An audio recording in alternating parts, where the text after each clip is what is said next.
Welcome to the Long COVID podcast with me, Jackie Baxter. I am really excited to bring you today's episode. Please do check out the links in the show notes where you can find the podcast website, social media and support group, as well as a link to buy me a coffee if you are able.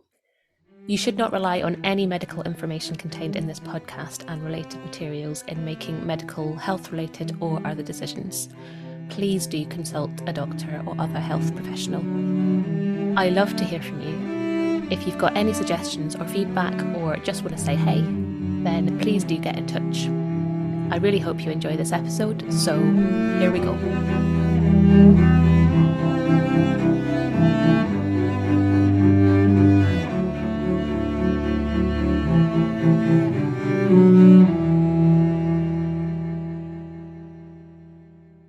Hello and welcome to this episode of the Long COVID podcast. Today's episode is a continuation of my discussion with the amazing Dan Neuffer, which we started in last week's episode. So we've talked through a whole load of stuff, which I would highly recommend you listening to in the previous episodes. Today, we're going to continue on talking about things like what happens when we get stuck in our recoveries and how can we break through those? What can we do? When should we prioritize recovery? And how can we do that? So there's a whole load more up for discussion today, and I hope you enjoy it. So welcome back, Dan. Oh, thank you, Jackie. It's my pleasure. And I suppose taking this sort of back to the topic of recovery, I think earlier on in my illness, I sort of had this idea of recovery that it was going to be perfect. Once I got to the top of that, pinnacle and I, hit the magic button and I was finally recovered, I was going to slot into this perfect life, walk off into the sunset, and everything was going to be dreamy and it was going to be great. And it isn't like that because life isn't like that. And maybe this is an interesting topic actually, because the topic of, what is recovery?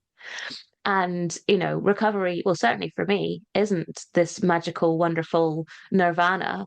It's having the resilience to deal with that stuff when it comes along. So being recovered doesn't mean that I never get stressed. It means that I recognize that stress and I deal with it appropriately rather than going into a 2-week crash.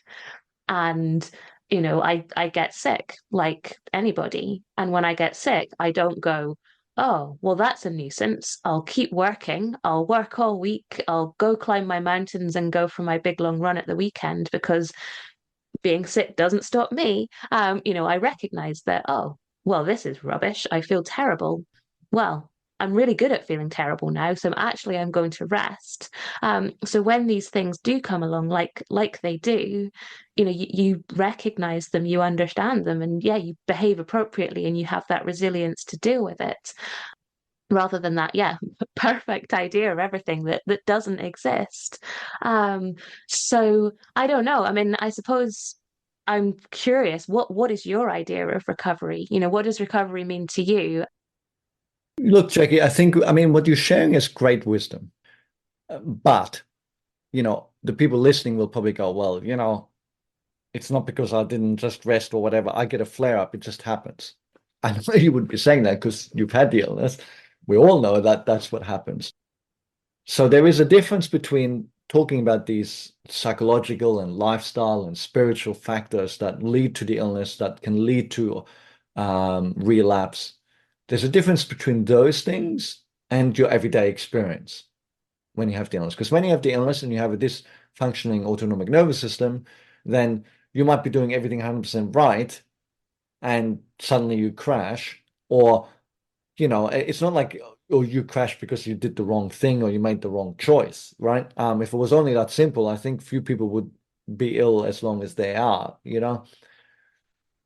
So what is recovery? Recovery is when the autonomic nervous system is functioning normally and we don't get sick because we overdid something, or because, a normal healthy person, they can not sleep for 2 days and they can go to a rock concert and, mow the lawn and, they'll be tired for days and maybe they'll get a cold, but they're not going to get a flare up, right? That's because they don't have this disease, right? And so I see recovery as many people have said, "Oh, I'm recovered." I'm like, "You're not recovered. You just got less symptoms. You're higher functioning." Right? Because they say they recover because, they seen a functional medicine doctor, they're taking 20 supplements, they're doing everything right. All the things you said, they're doing all of those, right? The lifestyle and sensible and blah, blah, blah, not pushing themselves and all of this stuff. And then their symptoms are like what they think is very low. And so they say they recovered. That's not recovered. That's just being wrapped in cotton wool. Recovered means you can go out and you can overdo it and you can push yourself sometimes and you don't get flare-ups. So it's about the symptoms going away and not coming back just because you've done something that a normal, reasonable person would. That's what recovered means to me. Yes. But, how do we know we fully recovered and all of this? There's two problems with that. There's a difference versus the dysfunction being gone, and then there's another thing is the health and vitality. If I take your average person who's got, in inverted commas, nothing wrong with them, their ability to function will vary different to the next person. I mean, how much can they run? How much can they lift? How much can they go without sleep? How much, whatever, right? How do they feel? They wouldn't know how they feel. They just feel like I always feel, right? Okay. But the next person might go, I feel sensational. Yes. Yeah. We can't compare that because nobody can test drive the other person's brain. Yeah. And this is why people will sometimes say, oh, yeah, I'm 100% recovered. And then I speak with them 6 months later and they're like, I'm 130% recovered now, right? They obviously can't be 130% recovered, but they feel they have an increase in health and vitality. But they were recovered from the point of view that they were symptom free and they were able to engage in things reasonably and not get flare ups. So that's what I think recovered means. The problem with all this, Jackie, is this singular seeking of recovery, I think is misguided. Because people, when I often talk to them, it's like, oh, when do I recover? When am I? They think, oh, now that I will be recovered, now this problem is gone and I can just live life with crazy abandonment. Yes. I'm not saying that they cannot be resilient. In fact, as we saw per that video, the one that was so popular recently in my podcast, I'm actually suggesting some people with this illness who recover can be more resilient than people who never had it. Yeah, I would include myself.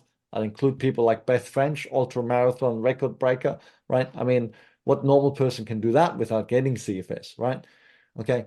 But the thinking that the illness is the problem and you have to get rid of it and then everything will be fine is misunderstanding what's going on in the nervous system. Because from my point of view, or should I say from the nervous system's point of view, I believe that the illness is not the problem. The illness is the solution. It's just a really bad solution. Yeah. And I often tell this anecdote about like imagining making Christmas dinner and all of this kind of thing, and suddenly the electricity goes off. You would say it's a problem. You can't hear Buble singing, you can't see the Christmas lights, your turkey is raw. Yeah, you're stumbling in the dark with your wine glass over your white carpet to answer the front door in 10 minutes. This is not good. Everyone would say it's a problem. Everyone except the person who dropped the hairdryer into the bathtub upstairs. They don't think it's a problem. They think it's wonderful the electricity went off. It's kind of like the nervous system is just saying, time out. I mean, I don't know what to do here. I don't know. Everything is now going askew. I'm going really badly one way, and now you're getting all these problems in your body and dysfunctions, and I go really bad the other way, and I'm still getting other problems and dysfunctions, and whatever stresses are going on in the body, outside the body, none of it is going away, no matter whether I go sympathetic, parasympathetic, or wherever I go. It's a mess. And I think the brain's just trying to do the best that it can. Not a solution from your point of view or my point of view, but the brain is just trying to do its best. And it becomes dysfunctional. And we can say, oh, I just have to fix that dysfunction. Yes, that's what I said when I wrote my book. That's probably what I said even when I created the ANS Rewire program. It's not what I say all these years later in experience, because I have all this experience in seeing people plateau, break through plateaus, all this experience of people relapsing and recovering again. And when you look at all of that, you can see that the problems are often created by how we respond to the stresses, including how we respond to the illness itself. And look,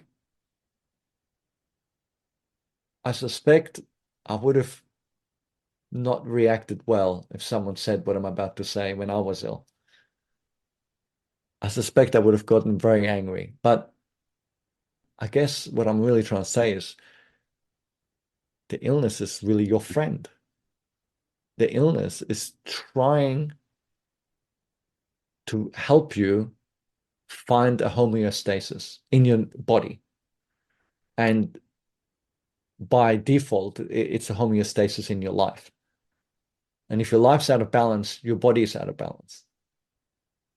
And it's trying to bring that back into balance. And we can look at it from a purely scientific point of view, or we can look at it from a spiritual point of view. That makes no difference. It's the same story. So it's about leaning into it, you know? And coming back to what you said earlier about this kind of empowerment, there was something that really helped. I can't remember who it was that said it, but this idea that your nervous system is trying to protect you, which is why it's shut down effectively. It's like a fuse box, like the situation you described with the hairdryer. If you overload the system will shut down before it blows up, we hope. um, and that is kind of what my nervous system did to me.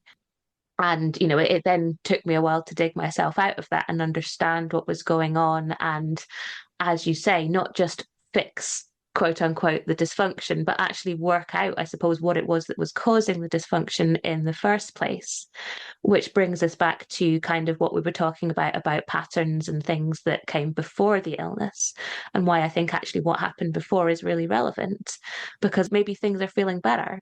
And then insert yourself back into quote unquote normal life, and you get hit by a boss who shouts at you, and you go for a really long run, and then you get exposed to a virus, and suddenly the body goes, whoa, kaboom, and you relapse or you become ill again or whatever that situation is. So I think, bringing us back to what is recovery, it's that I think it's the ability to push yourself. It's the ability to deal with those stressors without crashing and burning, I suppose. We'll be right back. I'm interrupting myself for a second to tell you about long COVID breathing. The fabulous Vicky Jones and I have teamed up to bring you long COVID breathing. We are both passionate about sharing our expertise and experience of the breath and how incredibly helpful that can be with long COVID. We've worked together to develop a course that is specifically tailored to those with long COVID. It's a 6-week course with 12 sessions, all delivered online. The community feel and learning that we're all sharing is such a joy. To find out more information and to sign up for our courses, workshops and other shorter sessions, please check out the link below, longcovidbreathing.com, or email longcovidbreathing@gmail.com to start your breathing journey with us.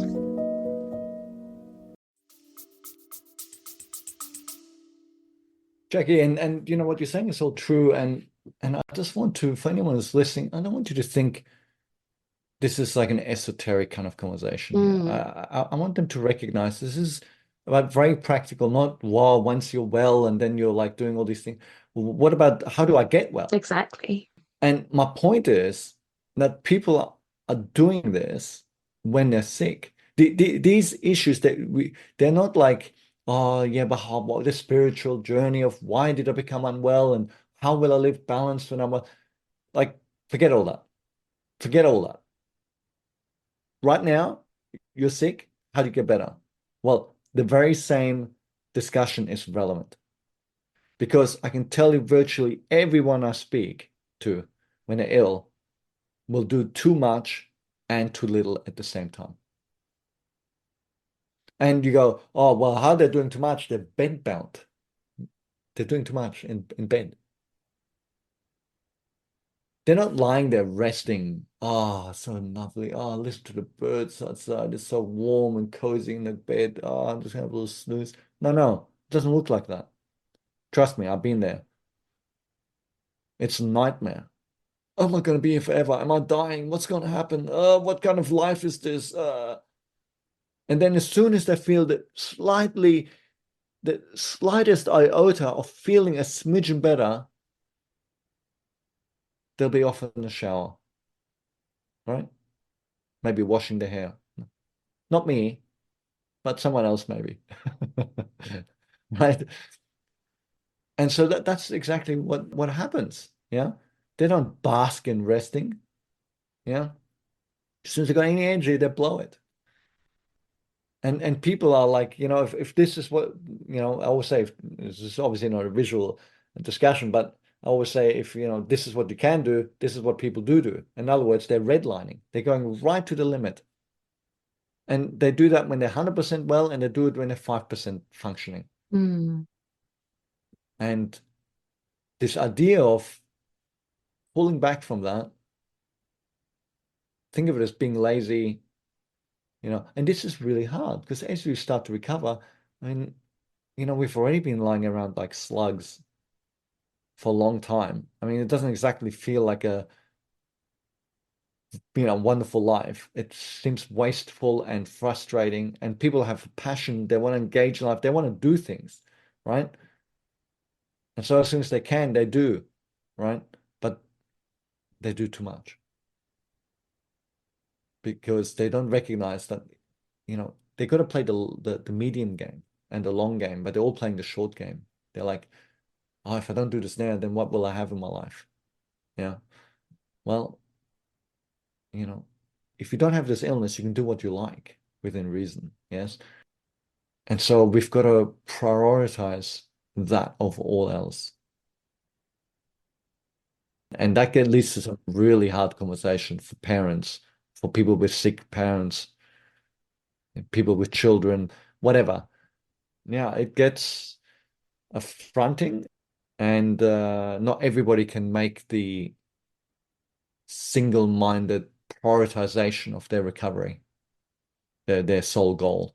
Yeah. Which sounds like it would be reasonable, responsible, loving, caring, and a good person. But from my point of view, I always go, you're a better person if you're well. You're a better person if you're not a burden. You're a better person if you don't miss out on doing all these things that you think you're missing out on people now. Like, you're not looking after someone or doing something for someone. Well, who cares? How does that compare to not doing those things with them ever? I've got like 5,000 years of suffering that I've got a deep knowledge of, roughly, through the people I've helped. Yeah. You get frustrated with that. That's a lot of suffering.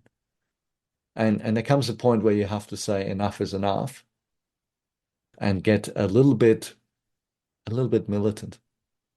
Militant self-love. That's what we need.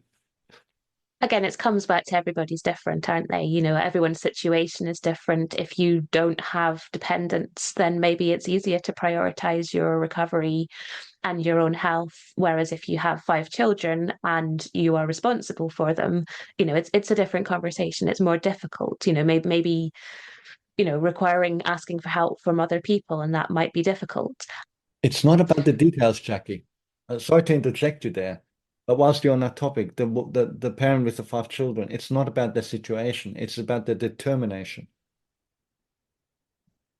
And we can't have this conversation because it'll take too long today. But if we were to push that point, I would push that point all the way, and I have done with many people.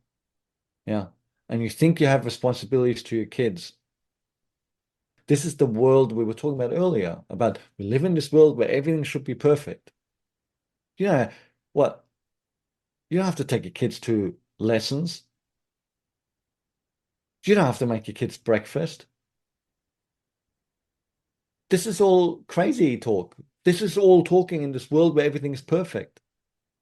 What about when you're bedbound? Who's taking them to their piano lessons then? Who's feeding them then? No, you change the rules.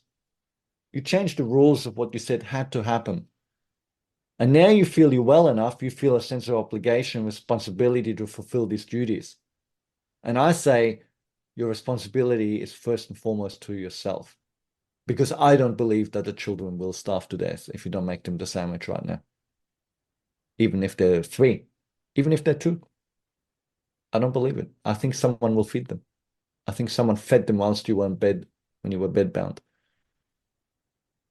And this is where, oh boy, that will bring up a crazy amount of emotion, maybe some anger with some people. I get it. Why am I putting myself out there like that? Because I'm fighting for those people. I'm fighting for the people who might be most offended by what I just said. Yes?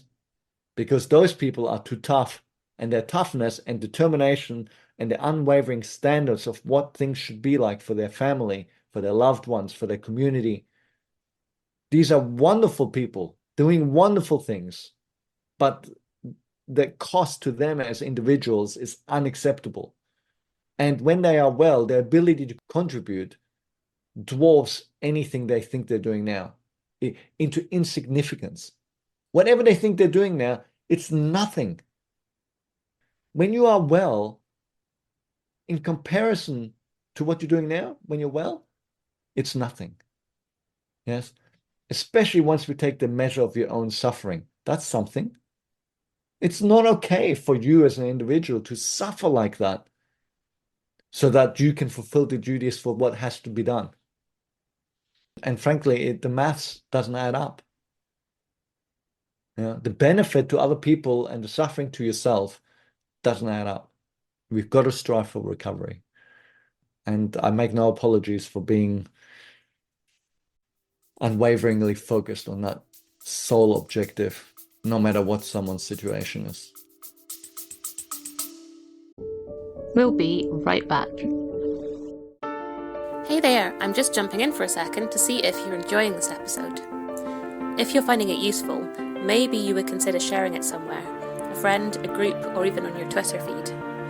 If everyone was able to share just once, we'd be able to get this information out to even more people who really, really need it. So please consider sharing somewhere if you possibly can. I hope you enjoy the episode, and thank you so much.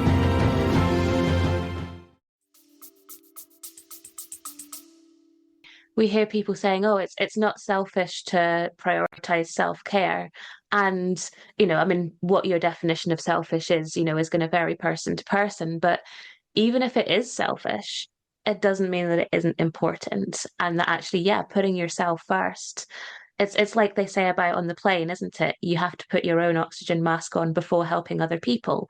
You can't help other people if you aren't in a position to help yourself. So I suppose it comes back to that, isn't it? You have to look after you. And look, like selfishness is considered a bad thing in our society, but Mm. if I just go back 1,000 years ago, it would have been considered to be a rock star to be selfish.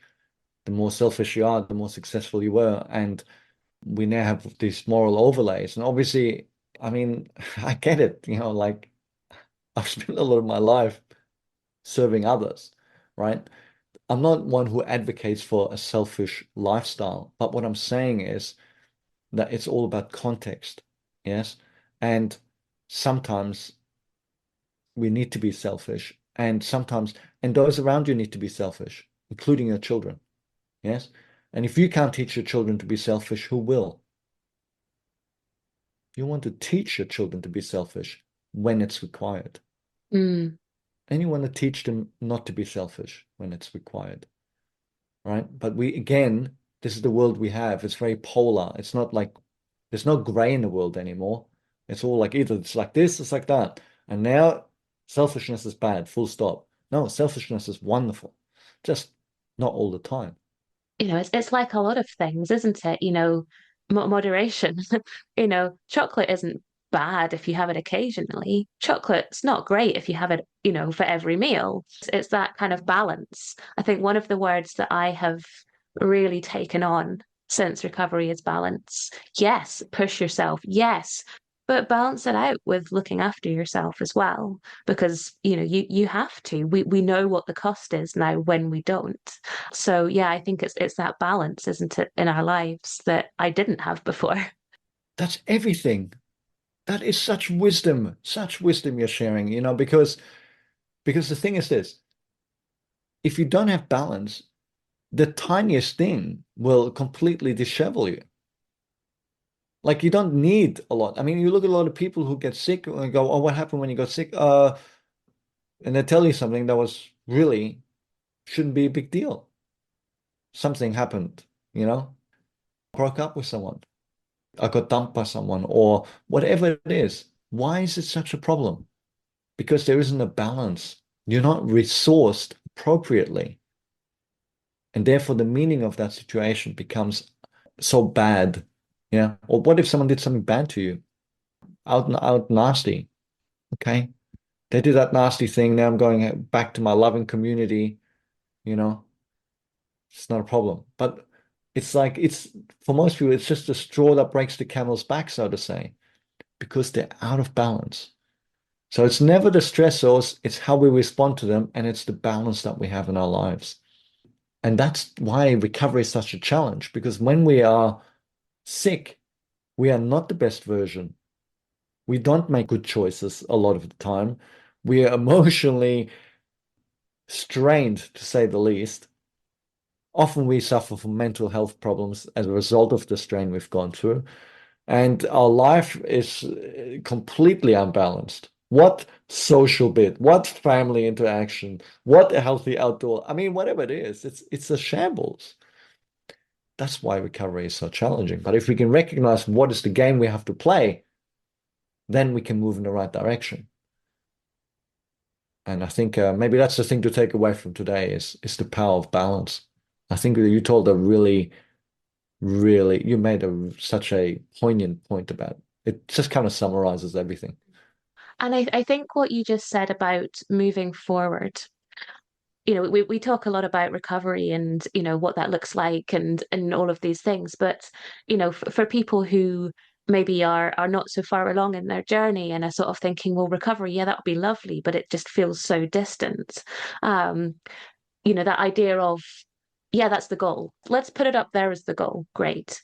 But we got to move forward to get there. So, we find this first thing that helps, and your tip about understanding why that helped was really useful.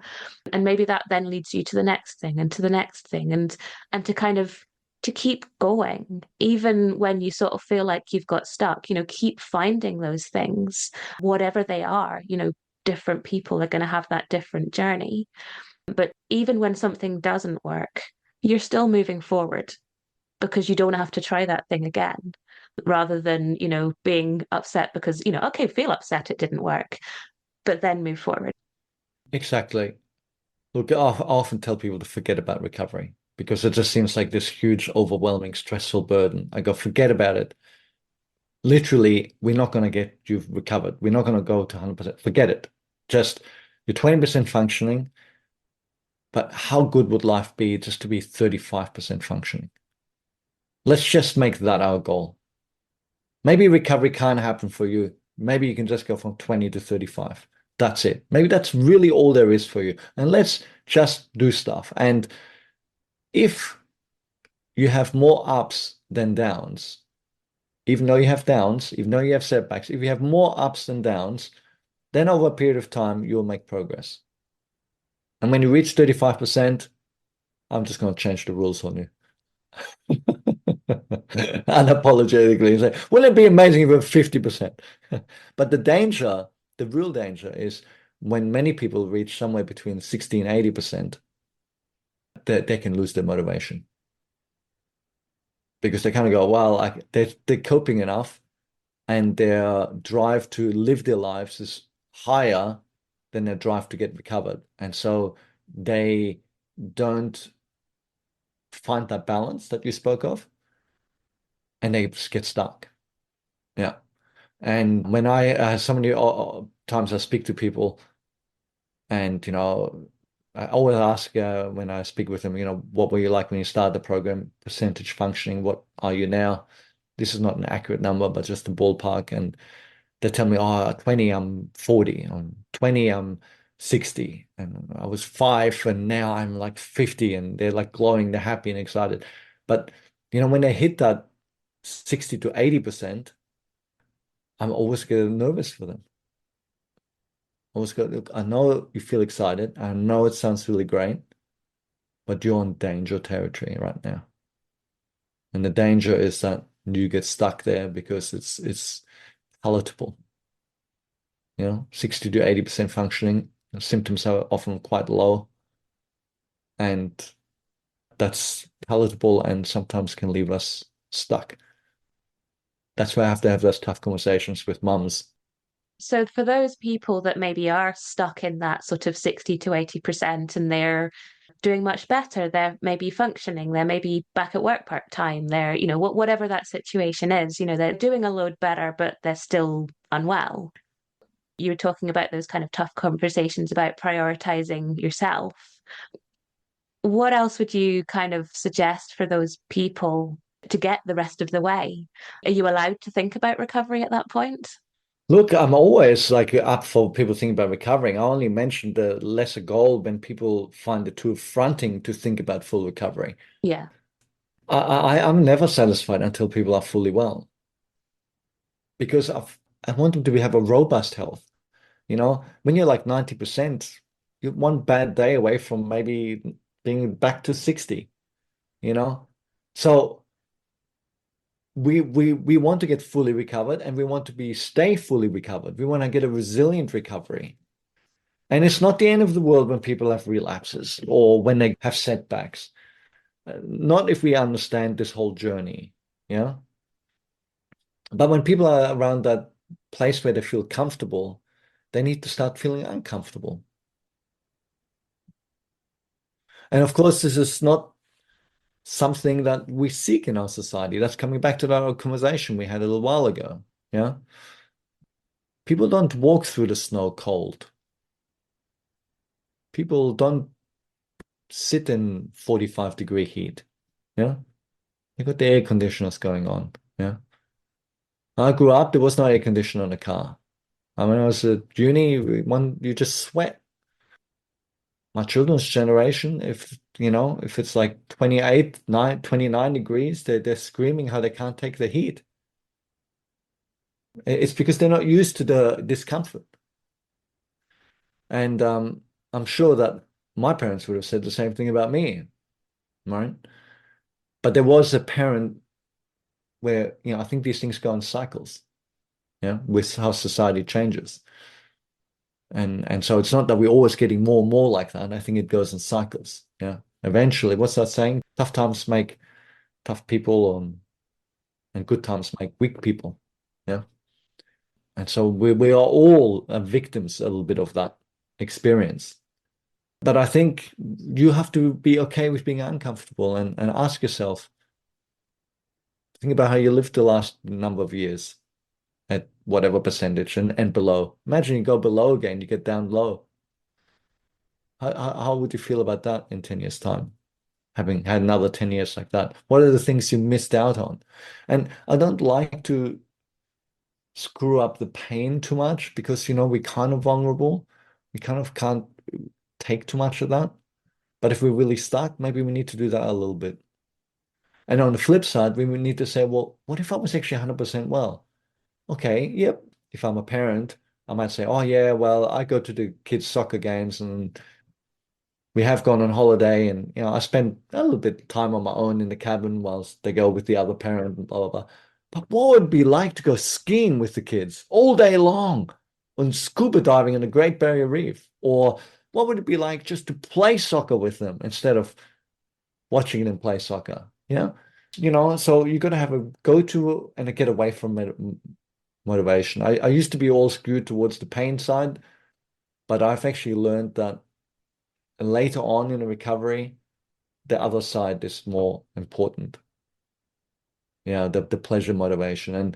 And I guess because not just my own experience was that I couldn't take the pain, literally as well as figuratively. And that was the theme I saw in all recovery interviews I did, is that people reach this point where it's just a breaking point. I can't live like this anymore. And then they had their turning point like magic. So I was like, pain, that's it, tap into it, But then when we're vulnerable, sometimes we can't take any more pain. We're just trying to keep it afloat. And once you get to 60, 70%, you're not interested in the pain. You're happy to be out of it. So that's why we then need that pleasure motivation. So seek those things is what I say to people. A little bit of stick, a lot of carrot. That was exactly what I was about to say. Yeah. And maybe finally, I always ask people when I interview them for recovery stories, what did that sort of moment of recovery feel like to you? And for some people, it was a kind of a very sudden, huzzah, I'm recovered. And for some people, it seems to be a much more kind of very gradual kind of, I'm almost there, kind of more sort of a thing. And some people realize that they look back and they were like, oh, actually, I've been recovered for months. I just kind of didn't notice.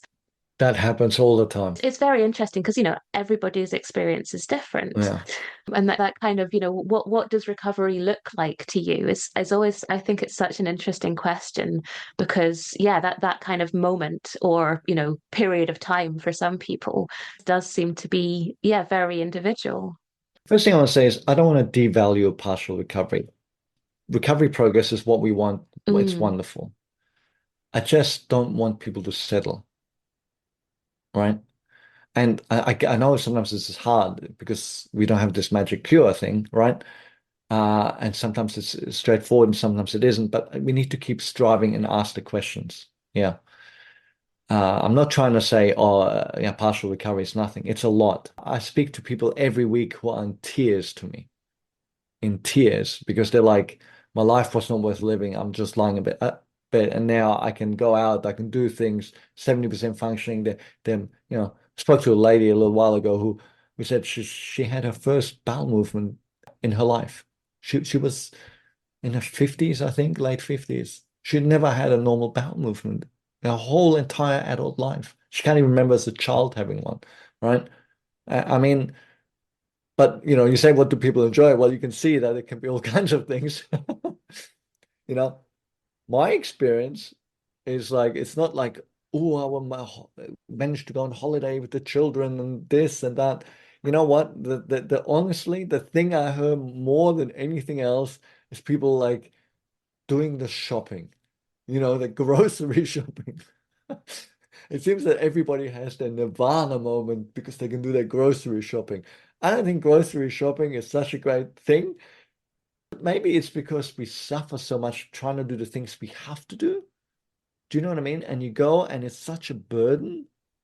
And so when you can just do it easily, you just appreciate it, even though it's not like a fantastic thing to do, like a big holiday or some fancy, skydiving or something. But that's honestly the answer I get from most people is is shopping for groceries. Not very sexy, I know, but I don't know. You've done plenty of recovery interviews. Is that not, are you hearing something different than me? Yeah, definitely. I mean, of course there's the big things, but I think if there's something that this experience teaches us, it's the importance of those little things. When you're really unwell and you can't do the big things, appreciating the little things where actually you can hear the birds through your window, which seems like such a ridiculous thing to a person who hasn't had this experience. But to you and I and people who have, actually sometimes that's something wonderful that you can hear birds without them making you go "Arr," because you're oversensitive or Absolutely. whatever it is. Yeah, it's funny that you talked about shopping. I had a sort of similar but slightly different experience that helped me to realize that actually I was recovered, which was where I drove my car into a ditch and was like, oops, rather than 3-week meltdown. So it's like, oh, I mean, it's not a good thing. I wish I hadn't done it. And, it But life wasn't the goes best thing on. in the world to happen. No one was hurt. It was all good. But, at the same time, it's a kind of a normal life thing that can happen. It does happen to people. You get a flat tire, or, car problems are a nightmare, but it happens to everybody. So again, it's that kind of normal stuff, isn't it? Normal stuff that happens to everybody, and just doing it in a way that is quote unquote normal, whatever that even means. I wrote an article, it's probably still on my website, like I did this like maybe 10 years ago, and I realized I had this aha moment, about my recovery. I'm recovered. Um, and it was, we have a theme parks where I live, and we went to SeaWorld regularly with the kids when they're very little, and, look at the fish and all of this. And I sat there for a moment just to eat something or whatever, whilst they were lined up on a different thing. And as I sat there, I'm like, I'm just sitting here. It's not anything. But then I realized that I'd sat on that bench many times when I was sick, and the amount of suffering I had on that bench, where it was like just sitting on that bench was like even doing nothing was too much. And sitting on that bench and just going, how am I going to get off this bench? And when will this suffering end? And like the whole thing was like such a nightmare. And I suddenly realized just how much I'd suffered when I was ill. You don't really know until you get well. And then you get a perspective. Whilst you're in it, you're just trying to keep the wheels on the bus. Um, and I think this is why people have this shopping experience, because they just suddenly realize just how tough it was. Yes, exactly. And you're looking back on that and thinking, gosh, that was awful. And I suppose it makes you more grateful, if that's the right word, for your health when you have it back. Yes. And yeah, I suppose putting that back into a context that's sort of useful for people who aren't at that moment yet. I suppose it's believing the right word, but believing that you can get there, but also, focusing on those little things at whatever point you're at, because little things are important, I think. And I always say, some people say, oh, I can't believe it. I'm like, that's fine. I couldn't believe it. Mhm. I didn't even believe it after I recovered, right? So I was recovered and didn't think I could get well, which just makes no sense because obviously I'm already well. I was like literally having that thought whilst running, you know. But like I say, well, you know what? Forget about belief and faith. Faith is great. Hope is nice, but confidence is really what counts. And confidence is built on experience, proof. So seek proof. You get from 20 to 40%. Is that imagined? Is that up and down? Or is that something that really happened? Let's take stock. That's why I make people do a questionnaire every month. What can they do? How can they walk? How can they cook? What's their pain? What's their dizziness? All of these things. And then look at it. Okay, maybe this is that not true? Maybe the glass is suddenly half full instead of half empty. Is that it? Well, let's see what happens next month. Sooner or later comes a point where they go, no, this is really happening. And they go, okay, now you've got to latch onto that. That's confidence. That's belief. Yeah. But I still don't believe I'll be fully well. That's fine. But can you believe you can be 5% better? Maybe. All right, let's just do that. Whatever there is an obstacle, you just have to find a way around it. Yeah. And when you get there, this is the biggest achievement of your life. This is the most amazing achievement, I believe, recovering. And yet, even though it's such an amazing achievement, I still believe everyone can do it. And a part of that is seeing people who shouldn't be able to recover. I've seen them recover. And that's really what's changed my mind. I've been very privileged to speak to the most amazing human beings I could ever have imagined. And it's always a very strange experience for me because sometimes they know me for a long time, or I'm like a micro celebrity, and they get a bit starstruck or something like this, and I'm the one who's really the starstruck because they're the rock stars. You know what I mean? Like they're the ones who've done these amazing things. People have a lot more power and a lot more strength than they realize, and let's find out. Well, I think that's probably a really nice place to leave it. So thank you so much, Dan, for sharing your experience and your wisdom and your time. And it's been my pleasure. So thank you so much. And yeah, I hope it's been useful for people listening. Yeah, thank you so much, Jackie. I really appreciate your perspective, and Yeah, it was a deeper conversation, and I think the more I do this, the more I lean this way, and I appreciate your focus on balance. Thank you so much to all of my guests, and to you for listening. I hope you've enjoyed it, or at least found it useful. The Long COVID podcast is entirely self-produced and self-funded. I'm doing all of this myself. If you're able to, please go to buymeacoffee.com/longcovidpod to help me cover the costs of hosting the podcast. Please look out for the next episode of the Long COVID podcast. It's available on all the usual podcast hosting things. And do get in touch